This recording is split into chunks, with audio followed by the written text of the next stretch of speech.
Hi friends, நான் ஒரு வியாபாரி கடை வச்சுருக்கேன். ஜிஎஸ்டியில் பதிவும் செஞ்சுருக்கேன். மாதம் ரிட்டர்ன் தாக்கல் பண்ணிக்கிட்டு இருக்கேன். பெருசாக ஜிஎஸ்டி பற்றி எதுவும் தெரியாது. வாங்குகிற பர்ச்சேஸ் பில்ஸை கன்சல்டன்ட் கிட்ட கொடுத்துருவேன்னு சொல்கிறவங்களா நீங்கள்? அப்போ இந்த வீடியோ உங்களுக்கு தான்.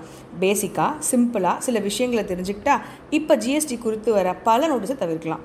இன்வாய்ஸ் வாங்கியதுமே அல்லது பர்ச்சேஸ் பில் வாங்கியதுமே டேக்ஸ் இன்வாய்ஸ்னு இருக்கான்னு செக் பண்ணுங்கள். நீங்கள் பொருள் வாங்குறவரோட பெயர், முகவரி, ஜிஎஸ்டிஎன், இன்வாய்ஸ் நம்பர் இருக்கான்னு பாருங்கள். உங்கள் பெயர், முகவரி, ஜிஎஸ்டி எண்ணிற்கு பில் போட்டிருக்காங்களான்னு செக் பண்ணுங்கள். ஹெச்எஸ்என் கோட், பொருட்களின் அளவு, ரூபாய் குறிப்பிட்டிருக்காங்களா, சிஜிஎஸ்டி, எஸ்ஜிஎஸ்டி கரெக்டாக கால்குலேட் பண்ணியிருக்காங்களான்னு பாருங்கள். இது எல்லாம் சரியாக இருந்தால் தான் நீங்கள் ஜிஎஸ்டி ரிட்டர்ன் தாக்கல் செய்யும் பொழுது கட்டின வரியை இன்புட் எடுக்க முடியும்.